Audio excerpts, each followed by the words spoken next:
नेपाल के काठमांडू में यति airlines crash हुई थी। वो तस्वीरें आप अभी भूले नहीं होंगे जिसमें 72 लोग मारे गए थे। रिपोर्ट आ गई है, जांच से खुलासा ऐसा हुआ है कि आप हैरत में पड़ जाएंगे।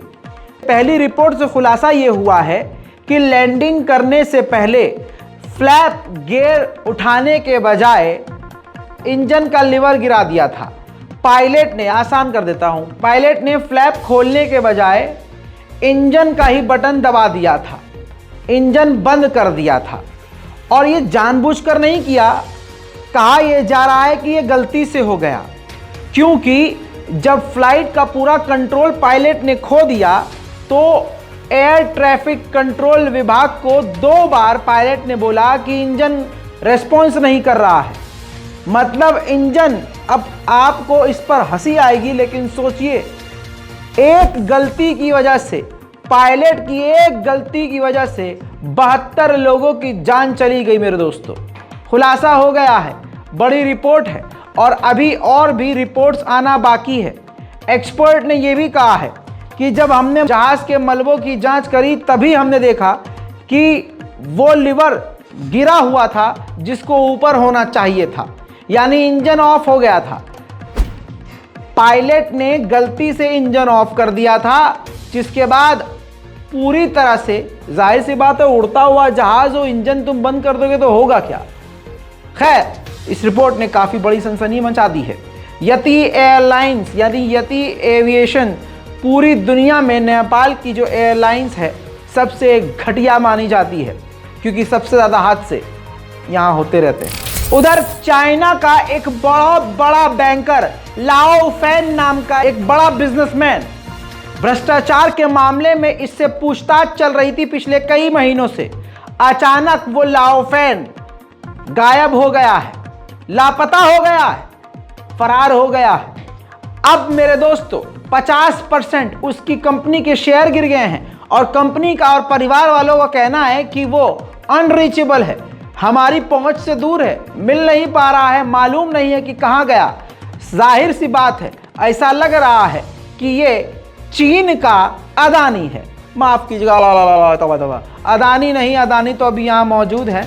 नीरव मोदी समझ लीजिए और माल्या समझ लीजिए, जो चाइना का ही पैसा मार के भाग लिया है। बड़ी खबर एक और आपको देता चलूं, FBI अमेरिका की सबसे बड़ी, सबसे खुफिया जांच एजेंसी के बारे में रिपोर्ट ये आई है कि जो उसका दफ्तर है, उसके दफ्तर के सभी सिस्टम हैक हो गए थे, सारे कंप्यूटर्स हैक हो गए थे।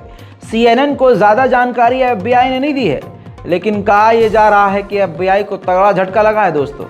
चाइना के बलून पे बलून मारकर गिराने के बाद, चारों तरफ से चीन को घेरने के बाद, चीन पर नई पाबंदी लगाने के बाद, बाइडेन ने कहा कि हम चीन से कोल्ड वॉर नहीं चाहते हैं और हम बातचीत करेंगे। इस पर प्रतिक्रिया चीन ने दी और चीन ने कहा है कि आग में घी डालने के बाद, माहौल को खराब करने के बाद अमेरिका हमसे बातचीत की उम्मीद ना रखे। इस बयान के बाद कुछ बहुत बड़ा होने वाला है, उथल पुथल होने वाली है। अमेरिका ने अपने पेंटागन में एक बहुत बड़ा अफसर स्पेशली चाइना पर नजर रखने के लिए तैनात किया था, बनाया था, बहुत पावरफुल व्यक्ति। खबर यह है कि अब वो इस वक्त ताइवान पहुंच चुका है, चाइना के दुश्मन के अंदर पहुंच चुका है। अब ये कहना गलत नहीं होगा कि टकराव अब बहुत ज़्यादा बढ़ सकता है। दोस्तों, इसके साथ आपको बता दूं, अब बड़ी अजीब खबर आ रही है। CNN की ऑफिशियल रिपोर्ट है, इसलिए आपकी स्क्रीन पर है, और खबर बड़ी है इसलिए फिर स्क्रीन पर लगा रहा हूं। CNN ने बताया है कि एक एमेच्योर बैलूनिस्ट ग्रुप नाम की एक कंपनी है जिसने ऐलान किया है कि, शिकायत करी है कि हमारा एक बलून अलास्का के इलाके से गायब हो गया है। जी हां, यानी अमेरिका कुछ दिन पहले कह रहा था अलास्का के इलाके में एक बलून नजर आया है, और उधर अमेरिका की एक कंपनी ने कहा है कि हमारा बलून एक गायब है, नॉर्मल बलून। और उधर जिस दिन इनका गुब्बारा गायब हुआ था, उसी दिन US की मिलिट्री ने करोड़ों की मिसाइल दागकर अलास्का के हवाई इलाके में एक गुब्बारा मारकर गिराया। तो आप सोच के देखिए, एक नॉर्मल सस्ता सा गुब्बारा जिससे आप और हम बचपन में कभी खेले होंगे और आज बच्चे खेलते हैं, वो गुब्बारा करोड़ों की मिसाइल दाग कर फोड़ा है अमेरिका ने। अब ये बात सुनने के बाद चाइना के लोग क्या ही रिएक्शन देंगे।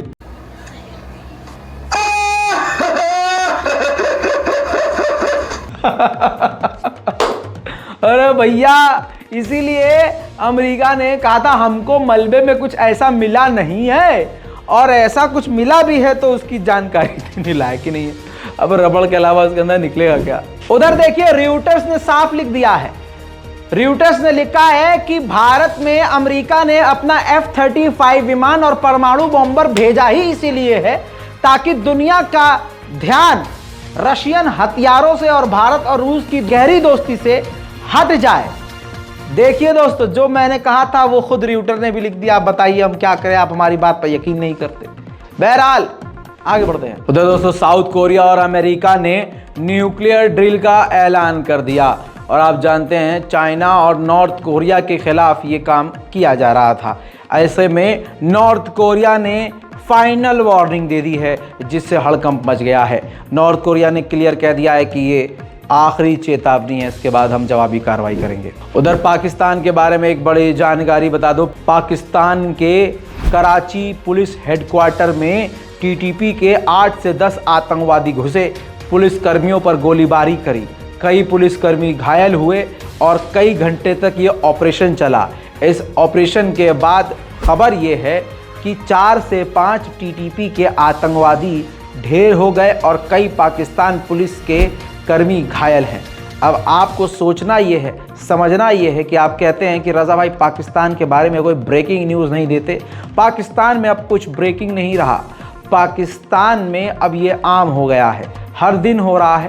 टीटीपी ने इसकी जिम्मेदारी भी ली है और आगे और इसी तरह के कांड देखने को मिल सकते हैं। दोस्तों, आप सोच सकते हैं कि भारतीय लोगों को अमेरिका सबसे ज़्यादा पसंद है, और इतना पसंद है कि सिर्फ 2022 में 60,000 भारतीयों ने इल्लीगल तरीके से, गैर कानूनी तरीके से अमेरिका में घुसपैठ की थी। 60,000 वो आंकड़े हैं जो खुद अमेरिका ने दिए हैं। आपको दैनिक भास्कर का वो ग्राफ दिखा देता हूँ। दैनिक भास्कर के इस ग्राफ में साफ बताया गया है कि अमेरिका में रह रहे 1 करोड़ गैर कानूनी प्रवासियों में से 6 लाख भारतीय हैं। 2022 में यह संख्या बढ़कर 6,39,027 हो गई है। मेरे दोस्तों, 2021 में 2600 भारतीयों को पकड़ा गया, 2019 में 7,600 भारतीयों को पकड़ा गया, 2007 में 76 भारतीय पकड़े गए थे। मैक्सिको के रास्ते से गैर कानूनी तरीके से भारतीय प्रवासी घुसने की कोशिश करते हैं। पिछले 10 सालों में 100 गुना मामले बढ़ चुके हैं और अमेरिका की नज़र इन घुसपैठियों पर है।